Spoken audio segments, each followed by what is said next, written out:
नमस्कार दोस्तों, स्वागत है आपका हमारे चैनल टेल्स बाय यशु पर।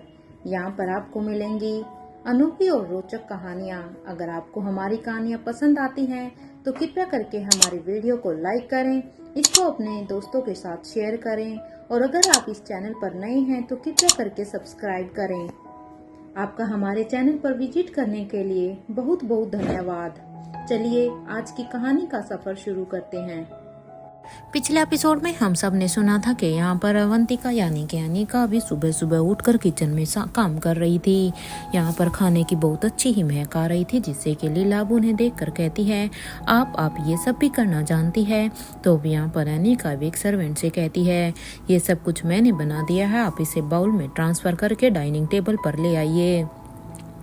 धनंजय बस मेरा मतलब है कि पापा बस आते ही होंगे। ये सुनते ही सर्वेंट भी कहता है श्योर मैडम, और वो अपने काम में लग जाता है। तो वहीं अनिका सोचती है एक बार चलकर आलिशा को देख लेती हूँ, आज उसके लिए काफी बड़ा दिन होने वाला है।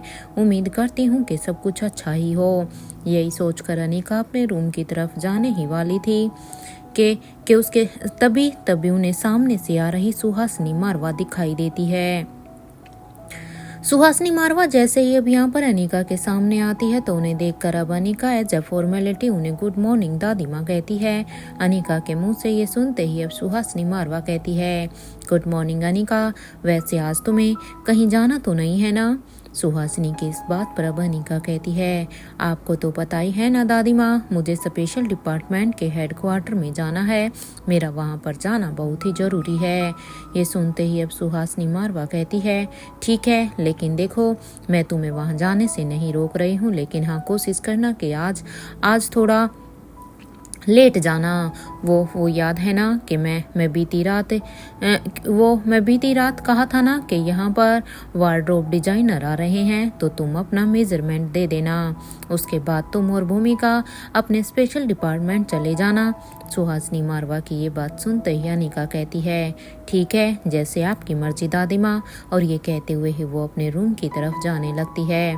तो वहीं सुहासिनी मारवा अनिका के जाने के बाद अब शिवराम को आवाज लगाने लगती है। तो सुहासिनी मारवा की इस आवाज को सुनकर अब जैसे ही शिवराम वहां पर उनके सामने आता है तो अब वो उसे देखकर कहती है शिवराम क्या ब्रेकफास्ट रेडी हो गया है। अब दादी माँ की इस बात पर शिवराम कहता है यस मैडम, मैं बस टेबल पर लगाने ही जा रहा हूँ। ये सुनते ही अब सुहासिनी मारवा कहती है ये तो बहुत ही अच्छा है, ऐसा करो तुम जल्दी से टेबल पर खाना लगा दो, तब तक मैं धनंजय के लिए कोकोनट की चटनी बना देती हूँ। मुझे पता है कि उसे कोकोनट की चटनी बहुत ही पसंद है। आज मैं उसकी पसंद का ही खाना बनाती हूँ। ये सुनते ही अब शिवराम कहता है लेकिन बड़ी मालकिन, आपको परेशान होने की बिल्कुल भी जरूरत नहीं है। अब शिवराम की ये बात सुनकर सुहासिनी मारवा हैरानी से उसकी ही तरफ देख रही थी कि आखिर वो उसे कोकोनट की चटनी बनाने से मना क्यों कर रहा था। तो अब यहाँ पर सुहासिनी मारवा को इस तरह से अपनी तरफ देखता हुआ देखकर अब हिम्मत जुटाते हुए अब शिवराम कहता है सॉरी, मुझे माफ करना बड़ी मालकिन, लेकिन वो क्या है ना कि छोटी मालकिन ने सब कुछ पहले से ही बना दिया है, और हाँ उनके कहे अनुसार सारा और उन्होंने कहा है सारा नाश्ता साहब की पसंद का ही है। ये सुनते ही अब सुहासिनी मारवा अब अपने मन में कहती है भले ही ये सब कुछ अनिका ने बना भी लिया तो क्या धनंजय मेरा बेटा नहीं है। अरे वो मेरा बेटा है और उसे तो सिर्फ मेरे ही हाथों का पसंद आता है। अनिका ने जो बनाया ठीक है, उसको बनाने दो, मैं एक काम करती हूँ उसके लिए अब मैं कुछ और बना देती हूँ। यही सोचकर सुहासिनी मारवा अब शिवराम को वहाँ से जाने के लिए कहती है। तो शिवराम भी अब उन्हें ग्रीट करते हुए वहाँ से चला जाता है। तो जब दादी माँ किचन में जाती है तो किचन में जाते ही यहाँ पर नाश्ते की महक पूरी की पूरी किचन में फैली हुई थी।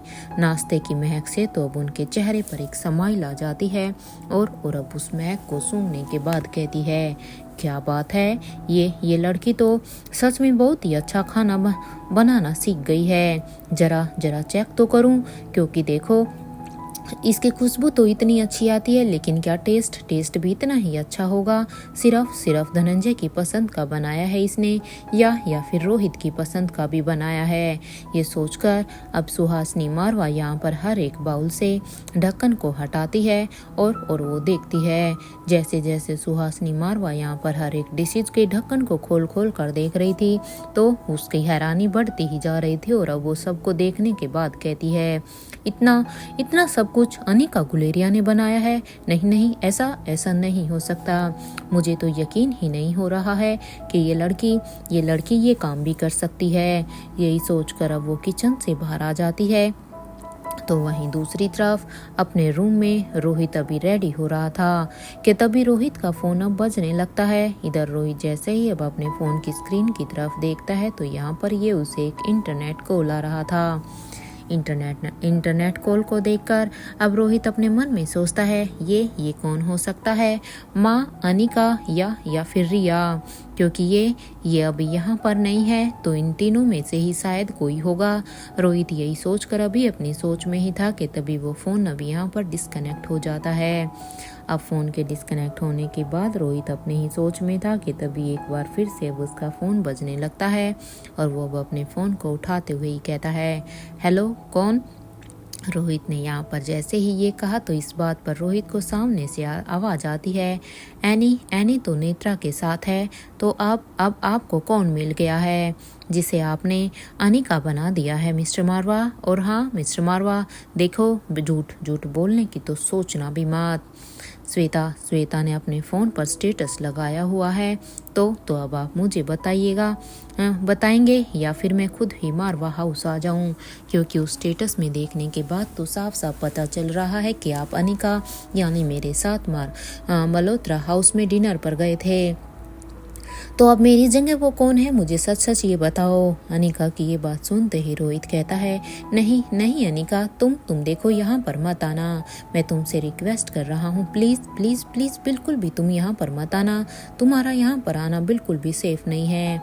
तुम्हें अपने रोहित पर भरोसा तो है ना अनिका? रोहित की इस बात पर अब अनिका कहती है, अगर भरोसा नहीं होता ना मिस्टर मारवा, तो इस वक्त मैं आपके सामने होती और आपकी क्या हालत होती वो देखने लायक होती। ये इस तरह से आपके साथ फ़ोन पर मैं यहाँ से बात नहीं कर रही होती। और हाँ, मुझे पता है कि मारवा हाउस में जो अनिका बन कर रह रही है वो कोई और नहीं बल्कि मेरी नानी माँ रानी अवंतिका है। एम आई राइट मिस्टर मारवा? मैं सच कह रही हूँ ना? अनिका की ये बात सुनते ही अब रोहित कहता है, तुम्हें ये बात कैसे पता चली अनिका कि तुम्हारी जगह पर यहाँ पर रानी अवंतिका रह रही है? इस बात पर अब अनिका कहती है, वो क्या है ना मिस्टर मारवा, मेरे भी कुछ जासूस हैं। जिस तरह से आपके लोग आपके लिए काम करते हैं, तो बस ये समझ लो मेरे लिए भी कुछ लोग हैं जो ऐसे काम करते हैं वहाँ पर। वैसे ये बात मुझे रिया से पता चली थी जब उसने मुझे ये बताया था कि उसके डैड ने ब्यूटीफुल लेडी के साथ मिलकर कोई प्लान बनाया है और उसके साथ चीटिंग भी की थी, क्योंकि आप दोनों रिया को यहाँ पर नाना जी के पैलेस में छोड़कर चले गए थे ना मिस्टर मारवा। वो तो जब उसकी आंखें खुली तब वो हैरान थी। वैसे मिस्टर मारवा, आपकी प्रिंसेस आपकी इस हरकत से अब बहुत ही नाराज है, क्योंकि वो बेचारी तो वहाँ पर भीमेश्वरी गांव में अपनी नानी माँ और अपने डैड के साथ सोई थी, लेकिन उसको क्या पता था कि उसकी आंखें यहाँ पर किंग के पैलेस में खुलेंगी। अनिका की इस बात पर अब रोहित कहता है, वो तो मुझे पता है कि मेरी प्रिंसेस अब मुझसे नाराज जरूर होगी, क्योंकि उसके साथ हमने सच में गलत किया है, लेकिन मेरी प्रिंसेस के नाराज होने का हक बनता भी है अनिका।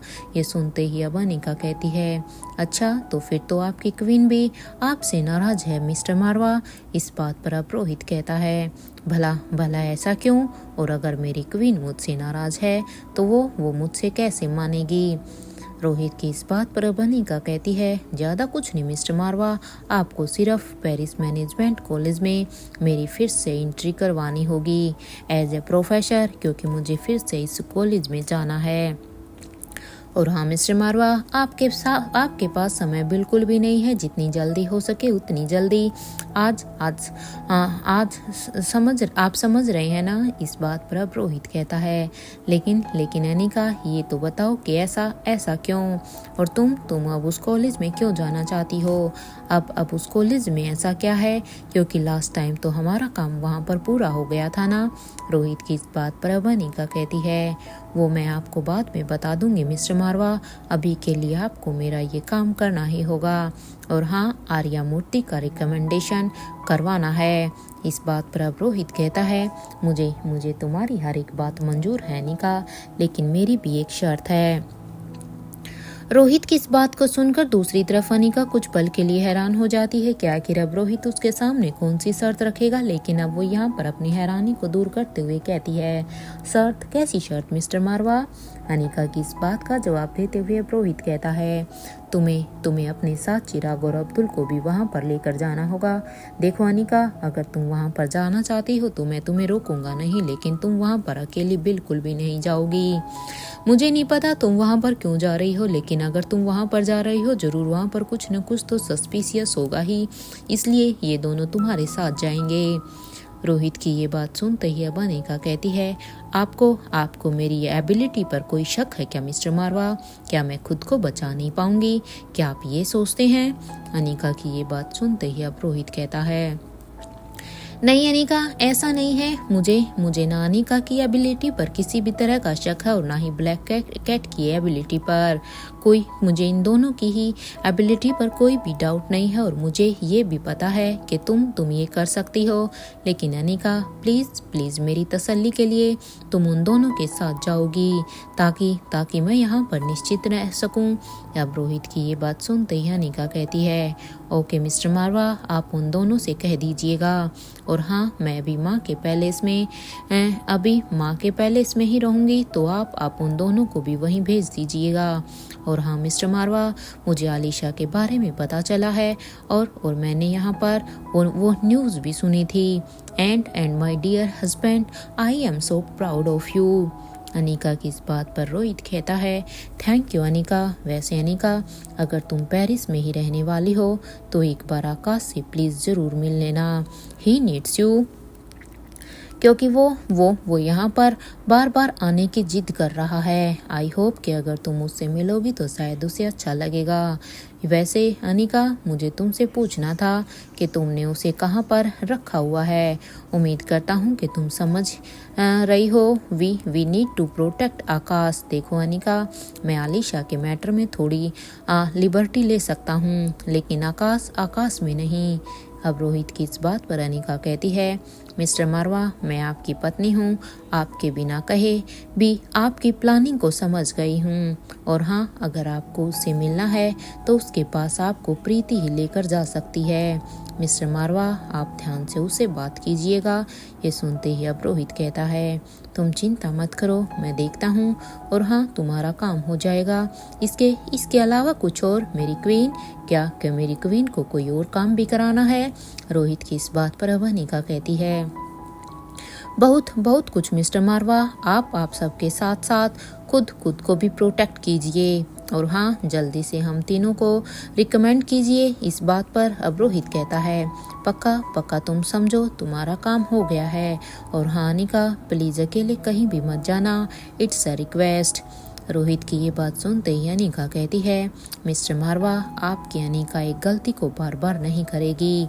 ये सुनते ही अब रोहित कहता है, तुम वहाँ जिस भी काम से जा रही हो ना अनिका, उम्मीद करता हूँ कि तुम अपना काम पूरा कर लो। इस बात पर अब अनिका कहती है, काम तो आपका बढ़ गया है मिस्टर मारवा, मेरी तरफ से ऑल द बेस्ट। ये सुनते ही अब रोहित कहता है, मैं कुछ समझा नहीं, तुम कहना क्या चाहती हो? कौन सा काम बढ़ गया मेरा? रोहित की इस बात पर अब अनिका कहती है, मिस्टर मारवा, आप भूल गए हैं, मारवा हाउस में एक साथ दो माएँ हैं। कहीं कहीं मन ही मन दोनों एक दूसरे के साथ कंपटीशन करने पर ना लग जाएं।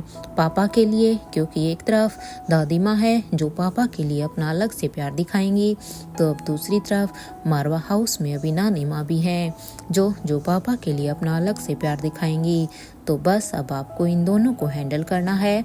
अनिका की इस बात को सुनकर रोहित कहता है, अरे अरे नहीं रानी साहिबा, बहुत समझदार है वो ऐसा कुछ भी नहीं करेगी। इस बात पर अब अनिका कहती है, रानी साहिबा समझदार हो सकती है मिस्टर मारवा, लेकिन एक माँ के दिल का क्या।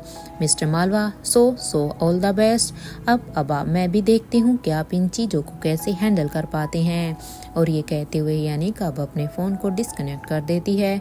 तो वहीं रोहित अब अनिका की इन सब बातों को सोचकर अब अपने मन में ही कहता है, आखिर अनिका ने उसे ऐसा क्यों कहा। क्या सच में ये उसके लिए काफ़ी मुश्किल होने वाला है। नहीं, मैं दादी माँ की तरफ से तो सोच सकता हूँ, लेकिन मुझे रानी अवंती कैसी दिखाई नहीं देती। वो ऐसा कुछ भी नहीं करेगी। कुछ देर तक सोचने के बाद अब रोहित रेडी होकर अब अपने कमरे से बाहर निकलकर अब हॉल में आ जाते हैं। तो वो देखता है कि अब तक तो वहाँ पर सभी आ गए थे। रोहित को देखकर अब धनंजय पीरामल कहते हैं, काफ़ी वक्त लगा दिया तुमने रोहित। हाँ, यहाँ तक आने के लिए। इस बात पर अब रोहित कहता है, पापा वो क्या है ना कि एक इम्पोर्टेंट कॉल आ गया था, इसलिए बस उसी में थोड़ा सा समय लग गया। रोहित ये कहते हुए ही रोहित अब अपनी चेयर पर बैठकर अब वो कहता है, आज ब्रेकफास्ट में क्या है। रोहित की ये बात सुनते ही अब अनिका कहती है, वो तुम्हारे लिए मैंने एक्जोटिक सलाद बनाया है एंड बॉइल्ड वेजिटेबल भी, और हाँ ये ग्रीन लीफी जूस भी है। ये सुनते ही अब रोहित कहता है, thank you so much Anika. और ये कहते हुए ही वो अपनी प्लेट में कुछ पोर्शन डालकर अब अपना ब्रेकफास्ट करने लगता है। तो वहीं अनिका अब धनंजय पीरामल से कहती है, आपके लिए मैंने मसूर मसाला डोसा बनाया है, आपको पसंद है ना। ये सुनते ही अब धनंजय कहते हैं, ये मुझे सिर्फ अपनी माँ के हाथ का ही पसंद है बेटा। अब तो मैं कॉन्टिनेंटल डोसा ही खाता हूँ। यहाँ पर उन्होंने ये बात कही ही थी कि तभी सभी के कानों में एक आवाज़ आती है, मुझे तो अपने बेटे की पसंद पता ही है, उसके लिए मैंने कॉन्टिनेंटल डोसा ही बनाया है। और ये कहते हुए वो अब धनंजय के पास आकर अब वो धनंजय की प्लेट में एक डोसा डाल देती है और अब कहती है, खा कर बताओ कैसा बना है। क्योंकि ये आवाज़ किसी और की नहीं बल्कि ये आवाज़ सुहासिनी मारवा की थी। ये सुनते ही अब धनंजय पीरामल बस सुहासिनी मारवा को ही हैरानी से देखते हैं। इससे पहले कि धनंजय यहाँ पर कुछ भी कहता कि तभी अब अनिका भी एक डोसे को निकाल कर धनंजय की प्लेट में डालते हुए ही कहती है, धनंजय पापा प्लीज़ मेरे हाथ का बना हुआ खाइए ना, ये वही डोसा है। और ये कहते हुए ही वो सुहासिनी मारवा को एक लुक देती हैं। तो वहीं सुहासिनी मारवा भी अब उन्हें एक तेज़ लुक देती हैं, क्योंकि सुहासिनी मारवा को ये बिल्कुल भी पसंद नहीं आया कि वो अपने बेटे के लिए डोसा बना कर लाई है, लेकिन अनिका उनके इस प्यार के बीच में आ रही है। इधर दोनों को ऐसे देखकर रोहित अब सच में हैरान था। रोहित अब अपने मन में कहता है, अब समझ में आ रहा है कि अनिका ने मुझे ऑल द बेस्ट क्यों कहा था। ये हिंट तो मुझे जल्दी ही मिल गया। पापा आप अपना देखिए, मैं तो चलता हूँ, क्योंकि मैं इन दोनों के बीच में नहीं रह पाऊंगा। ये सोचकर रोहित अब आलिशा की तरफ देखता और कहता है, आलिशा आपके साथ अनिका और भूमिका दोनों ही रहेंगी आपकी प्रोटेक्शन के लिए, इसलिए आपको चिंता करने की कोई भी ज़रूरत नहीं है। और हाँ, वहाँ पर निखिल भी होगा आपकी हेल्प के लिए, so you don't worry about that. Rohit की ये बात सुनते ही आलिशा कहती है, okay mister Marwah and thank you so much. और ये कहते हुए आलिशा अब अनिका की तरफ देखती है और कहती है, हमें भी जरा ये डोसा देना प्लीज़ अनिका। ये सुनते ही अब अनिका कहती है, हाँ क्यों नहीं रानी साहिबा, आप भी खाइए और बताइए कि ये कैसा बना है। और ये कहते हुए ही वो आलिशा की प्लेट में अब उस डोसे को डाल देती है। तो वहीं रोहित अब अपने फ़ोन से प्रीति के नंबर को अब डायल कर देता है। कुछ ही देर की रिंग के बाद अब सामने से प्रीति की आवाज आती है जो कि कहती है, हेलो जीजू, कैसे हैं आप, कैसे याद किया। इस बात पर अब रोहित कहता है, प्रीति मैं तुम्हें एक लोकेशन सेंड कर रहा हूँ, तुम मुझे वहाँ पर आकर मिलो, मुझे तुमसे कुछ जरूरी काम है। रोहित की ये बात सुनते ही प्रीति कहती है, ओके जीजू, मैं कुछ ही देर में वहाँ पर पहुँचती हूँ, आप मुझे लोकेशन सेंड कर दीजिए। ये सुनते ही रोहित भी कहता है ठीक है, और ये कहते हुए ही वो अपने फ़ोन को डिस्कनेक्ट कर देता है। और इधर रोहित अब यहाँ से बाहर निकल कर अब अपनी गाड़ी में जाकर बैठ जाता है और अब उस लोकेशन के लिए निकल जाता है। तो दूसरी तरफ गुलेरिया हाउस में यहाँ पर भी सभी लोग ब्रेकफास्ट टेबल पर ही बैठे हुए थे। तो वहीं देवराज गुलेरिया डाइनिंग टेबल पर अब अपने ब्रेड पर सैंडविच लगाने के लिए अब एक नाइफ उठाता है। तो उनके इस एक्शन पर तो महेंद्र पीरामल के अचानक से ही पसीने छूट जाते हैं, क्योंकि जैसे ही वो यहाँ पर देवराज गुलेरिया के हाथ में नाइफ देखता है तो वो उसे रात वाला अपना सपना याद आ जाता है। तो वो अपने मन में ही कहते हैं, इस बूढ़े का सच में कोई भी भरोसा ही नहीं है।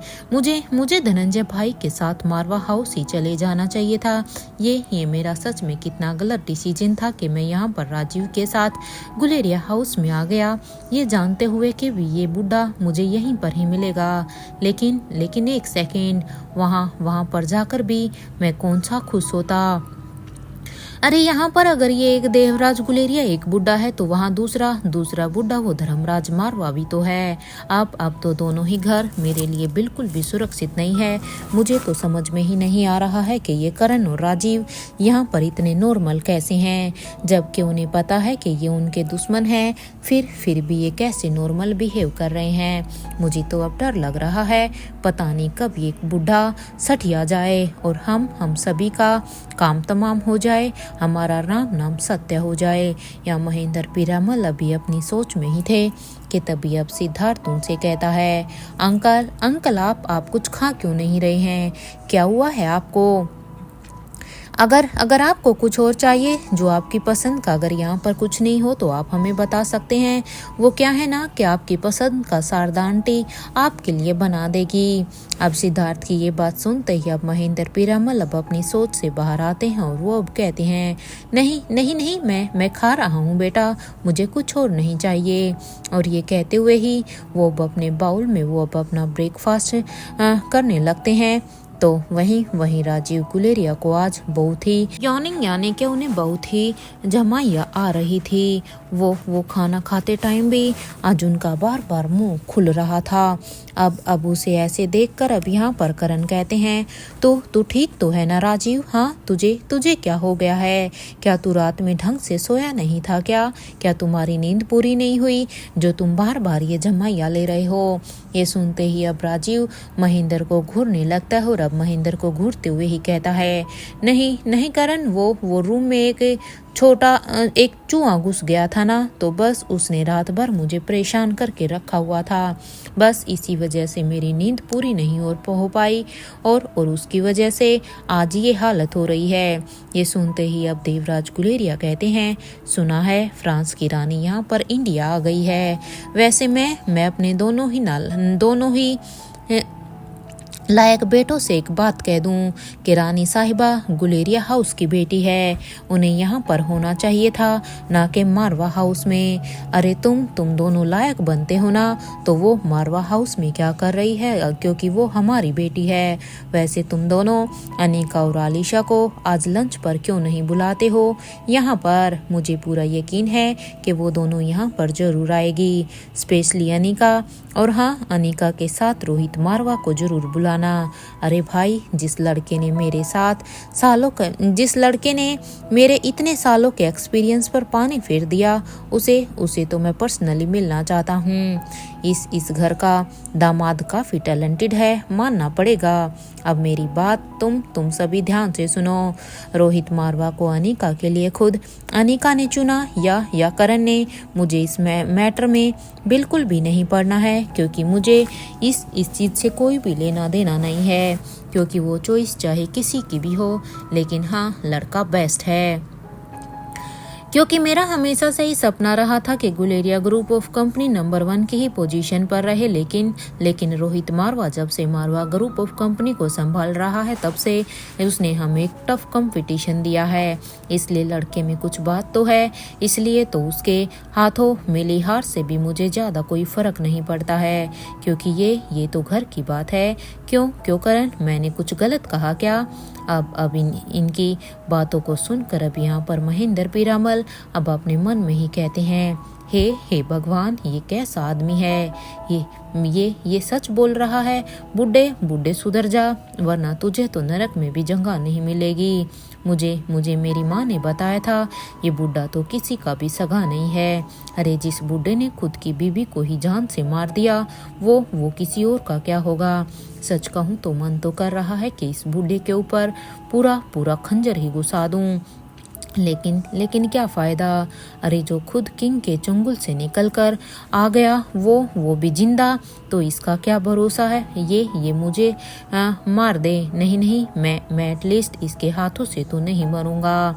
सत्यानाश हो तेरा, मरे हुए किंग। अगर तुम मर ही रहे थे तो इस बुड्ढे को क्यों छोड़ दिया? अरे इस बुड्ढे को भी तो अपने साथ ही मार देते ना, ये तो इतने सालों से तुम्हारे चंगुल में रहा था, फिर भी तुम इसका कुछ भी नहीं बिगाड़ पाए। इसे भी अपने साथ लेकर चले जाते ना। अगर ये बुड्ढा तुम अपने साथ लेकर चले जाते तो आज ये यहाँ पर मुझे इस डाइनिंग टेबल पर झेलना नहीं पड़ता। अरे इस हरामी बुड्ढे की वजह से मैं रात भर सो भी नहीं पाया। अब पता नहीं ये बूढ़ा कब तक जिएगा और ऐसे ही कब तक मेरे गले में फांसी का फंदा बनकर रहेगा। यहाँ महेंद्र पीरामल अभी अपने मन में ही देवराज गुलेरिया के बारे में काफ़ी कुछ सोच रहे थे। वो इसके मरने की प्लानिंग उसे ना जाने कितना ही कोस रहे थे। तो वहीं करण गुलेरिया अब अपने पापा की बात का जवाब देते हुए ही कहते हैं, पापा मैं आपकी बात रोहित मारवा तक पहुँचा दूंगा, लेकिन हाँ मैं उसे बिल्कुल भी प्रेशर नहीं दूंगा। अगर वो यहाँ पर आना चाहते हैं तो वो खुशी आ सकते हैं, ये उनका भी घर है। लेकिन इसका मतलब ये नहीं है कि मैं उन्हें उनके काम के बीच में प्रेशर दूं कि वो यहाँ पर जरूर आए। ये तो उनका घर ही है और इसलिए यहाँ पर उनकी मर्जी चलेगी, वो आना चाहें या ना आना चाहें।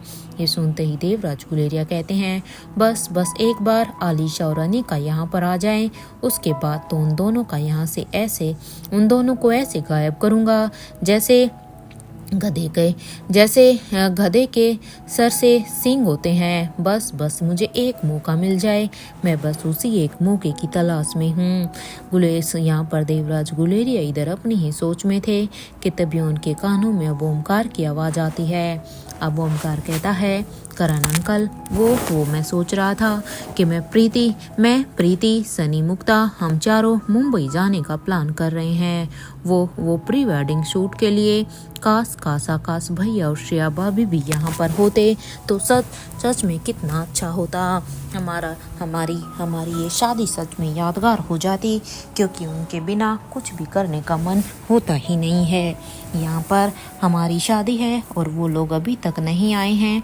अब यहाँ पर ओमकार की ये बात सुनते ही अब देवराज गुलेरिया कहते हैं, अब क्या ही कर सकते हैं बेटा, वैसे एक बार फिर से कॉल करके पूछ लो। अगर वो सभी फ़ोन उठा लें तो करो उनसे रिक्वेस्ट, क्या पता वो लोग मान ही जाएं। और ये कहते हुए ही वो अपने रूम की तरफ जाने लगते हैं। तो वहीं नंदिनी भाभी अब कहती है, फ़ोन तो लग ही नहीं रहा है, घर में शादी है। इस बात पर अब ओमकार कहता है, अगर मेरे दोनों भाई यहाँ पर नहीं आए ना तो अब मैं उनसे कभी भी बात ही नहीं करूँगा। अरे ऐसे भी भाई होते हैं क्या? हाँ, उनका भाई घोड़ी पर चढ़ने जा रहा है और वो है कि यहाँ पर है ही नहीं। ये कहते हुए वो अपने रूम की तरफ अपना मुंह फुलाते हुए जाने लगता है। तो उसे इस तरह से नाराज होकर जाता हुआ देखकर अब यश कहता है, चाचू सही ही तो कह रहे हैं, मुझे भी पिंकी की बहुत ही याद आ रही है।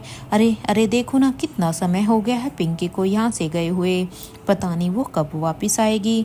मैं अब किसके साथ से खेलूँ?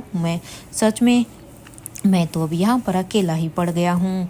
और ये कहते हुए ही यश भी यहाँ से जाने लगता है। तो वहीं अब उसके पीछे नंदिनी भाभी और सिद्धार्थ गुलेरिया भी जाने लगते हैं।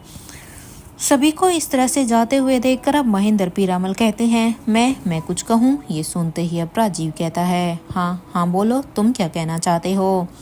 राजीव की ये बात सुनते ही महेंद्र पीरामल कहते हैं, यार बच्चों का दिल टूट जाएगा। देखो मुझे पता है कि बच्चों की सेफ्टी का सवाल है, लेकिन यार शादी भी तो है, और शादी बार बार थोड़ी ही ना होती है।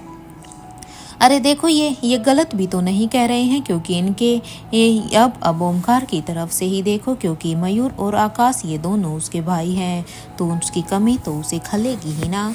ये सुनते ही अब करण गुलेरिया कहते हैं, इस वक्त तो मुझे अभी कुछ समझ में ही नहीं आ रहा है, क्योंकि सिचुएशन ही ऐसी हो गई है। अगर हम बच्चों की तरफ इनकी तरफ देखें तो लगता है कि हमें मयूर और आकाश को बुला लेना चाहिए, लेकिन अगर हम आकाश की सेफ्टी को देखें तो वो वहीं पर ही ठीक है।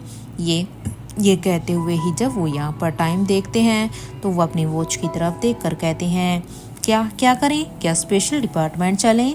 करण की इस बात पर अब राजीव कहता है, हाँ धनंजय का मैसेज आया है कि अभी हमें राजस्थान के लिए निकलना चाहिए।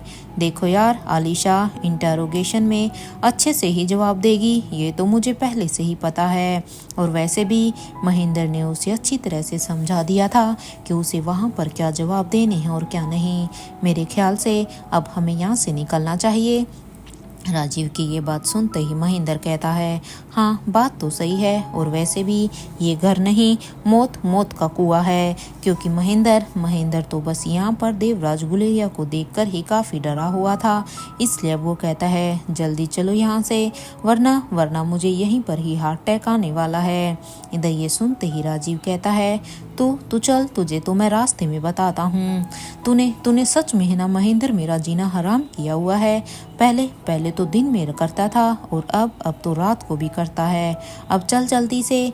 इधर राजीव की ये बात सुनते ही वो तीनों भी अपने रूम में जाकर अब अपने कुछ इम्पोर्टेंट स्टफ को अब अपने बैग में डालते हैं और अब उसे पैक करने लगते हैं। और जैसे ही उन लोगों ने अपनी पैकिंग शुरू की तो यहाँ पर करण गुलेरिया कहते हैं, शारदा जरा मेरे रूम में आना। ये सुनते ही शारदा भी कहती है, जी साहब, और ये कहते हुए ही वो करण गुलेरिया के रूम में आती है। तो उसे देखकर अब करण गुलेरिया कहते हैं, देखो शारदा, मेरी बात को ध्यान से सुनो। पापा के ऊपर बिल्कुल भी भरोसा मत करना, भले ही वो भी यहाँ पर रह रहे हैं एक अच्छा मुखौटा पहनकर, लेकिन हाँ उनके ऊपर भरोसा नहीं किया जा सकता है। और हाँ सबसे पहले तुम खुद को प्रोटेक्ट करना, क्योंकि वो हो सकता है कि सबसे पहले तुम्हें ही रास्ते से हटाने का काम करें, और अगर कोई भी प्रॉब्लम हो तो तुम रोहित और अनिका है ना यहाँ पर, तुम उन दोनों से कांटेक्ट में रहना। ये सुनते ही अब शारदा कहती है, साहब मैं ठीक हूँ, आप मेरी चिंता मत कीजिए, आप बस उस काम पर ध्यान दीजिए जिसके लिए आप सभी यहाँ से जा रहे हैं। आप यहाँ की चिंता बिल्कुल भी मत कीजिए, मैं यहाँ पर सब संभाल लूँगी। और ये कहते हुए ही वो उस रूम से निकल कर बाहर चली जाती है। तो वहीं करण गुलेरिया भी अब अपने बैग को अपने कंधे पर टांग कर अब वो अपने रूम से बाहर निकल कर आ जाते हैं। इधर करण जैसे ही गुलेरिया हाउस से बाहर आते हैं तो वहां पर लॉबी में राजीव और महेंद्र पहले से ही उस करण के ही आने का वेट कर रहे थे। उन्हें देखकर अब करण कहते हैं, सॉरी वो आने में मैं थोड़ा सा लेट हो गया। करण की ये बात सुनते ही भी यहाँ पर राजीव कहता है, इट्स ओके, चलो जल्दी से चलो। यहाँ पर ये कहते हुए ही राजीव अब अपनी जगह से खड़ा होकर अब वो पार्किंग एरिया की तरफ जाने लगता है। तो वहीं राजीव के पीछे पीछे करण और महेंद्र भी जाने लगते हैं। एक तरफ जहाँ पर गुलेरिया हाउस से ये तीनों निकल चुके थे, तो दूसरी तरफ पेरिस में स्वाति मल्होत्रा के पैलेस में अब तक अनिका भी यहाँ पर अपनी माँ के इस पैलेस में आ जाती है।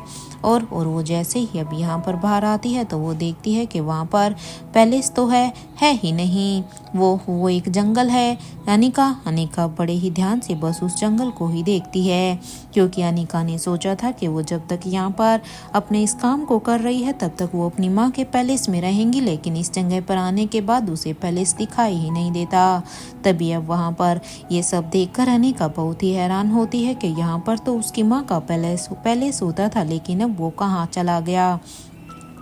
अब अनिका यही सब सोचकर हैरान थी। तभी अनिका के सामने एक बड़ा सा अजगर आ जाता है। इधर वो अजगर अब अपना बड़ा सा मुंह खोलकर वो अनिका के सामने आता है। तो अनिका भी बड़े ही ध्यान से बस उसे ही देखती है। इससे पहले कि वो अजगर अनिका को निगल जाता, वो उसके मुंह पर एक जोर का पंच मारती है अनिका के, जिससे कि वो वहाँ से वापस चला जाता है, क्योंकि अनिका ने अपनी पूरी ताकत लगाकर इस पंच को मारा था। और अब उस अजगर के जाने के बाद अब सामने से एक जोर की हवा चली और वो अनिका को बंदर की तरफ ही खींच लेती है। यहाँ पर फ्रैक्शन ऑफ सेकंड भी अनिका पैलेस के अंदर होती है। जब वो इधर उधर देखती है तो वो अब अपने मन में सोचती है, ये सब क्या है।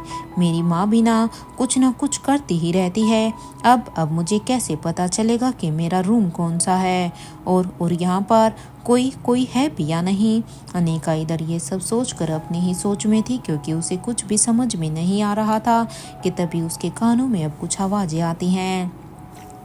उन्हें सुनते ही अब अनिका उन आवाज़ों का पीछा करते हुए ही वो जब वहाँ पर पहुँचती हैं तो अपने सामने अपनी दोनों माँओं को देखकर अब वो कहती हैं, आप दोनों यहाँ पर। इधर अनिका को सामने देखकर अब आयशा मारवा कहती है, बेटा अनिका, आप यहाँ। ये सुनते ही अब अनिका आयशा के पास आकर कहती हैं, हाँ माँ, मैं यहाँ पर। वैसे आप दोनों यहाँ पर क्या बातें कर रहे थे। ये सुनते ही अब यहाँ पर स्वाति कहती है, कुछ नहीं अनिका, हमारी छोड़ो, तुम यहाँ पर क्या कर रही हो। ये सुनते ही अनिका कहती है, आप तो मुझसे ऐसे कह रही हैं माँ, जैसे कि आपको कुछ पता ही नहीं है। वैसे माँ, आपने इस पैलेस को अब ऐसा क्यों किया है। अरे अब तो बाहर से देखने में ये पैलेस यहाँ पर नज़र भी नहीं आ रहा है। पता है कितनी मुश्किल हुई है। ये सुनते ही अब स्वाति कहती है, अनिका, इस पैलेस पर दुश्मनों ने अटैक किया था। उन लोगों को शायद हमारे होने का यहाँ का पता चल गया है। उन लोगों को मेरे इस पैलेस के बारे में पता चल गया है, तो बस इसीलिए मैंने ये सब किया, क्योंकि मैं बिल्कुल नहीं चाहती कि वो मेरे पैलेस तक पहुँचे। खैर छोड़ो, तुम अभी अपने रूम में जाकर आराम करो।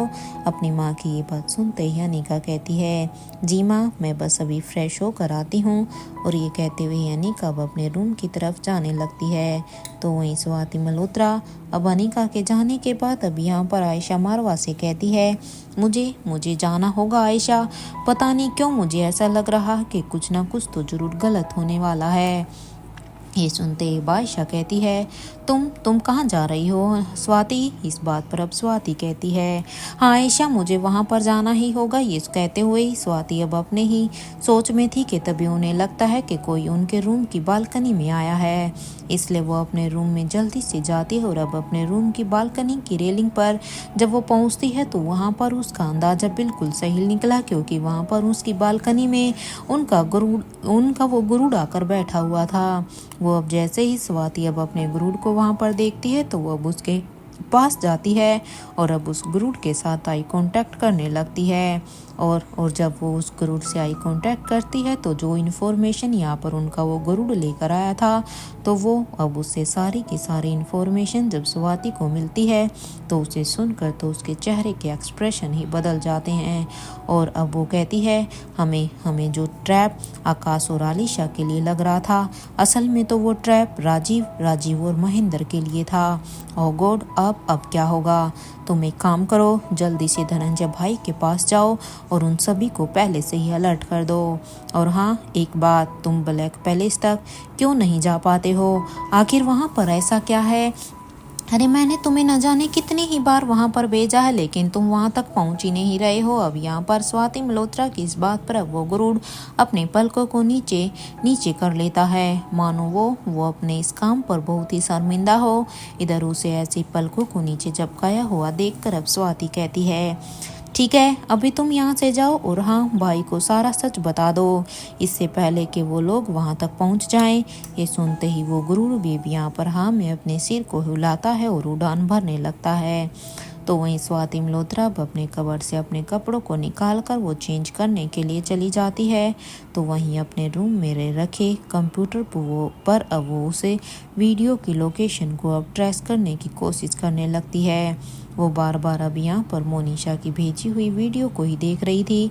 तभी उसके फ़ोन पर एक मैसेज का नोटिफिकेशन आती है। जब अनिका अब अपने फ़ोन को देखती है तो रोहित ने अनिका का दिया हुआ काम अब तक पूरा कर दिया था। उसने अनिका के लिए वहाँ पर पेरिस के इस मैनेजमेंट को कॉलेज में यहाँ पर उसके लिए प्रोफेसर की पोस्ट पर उसे हायर कर लिया था। इस मैसेज को पढ़ने के बाद अनिका के चेहरे पर एक स्माइल आ जाती है और एक बार फिर अनिका के मन में आता है कि वो रोहित को सारा का सारा सच बता दे कि आखिर वो इस कॉलेज में क्यों जा रही है।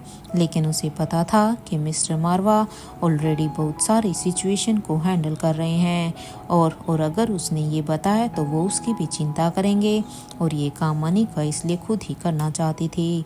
अब चाहे जो भी हो जाए मैं डायमंड ड्रग का पता लगा कर मुझे मोनिशा और उसके जैसी ना जाने कितने ही लड़के अब जो वहाँ पर होंगी मुझे उन सभी को ही बचाना होगा।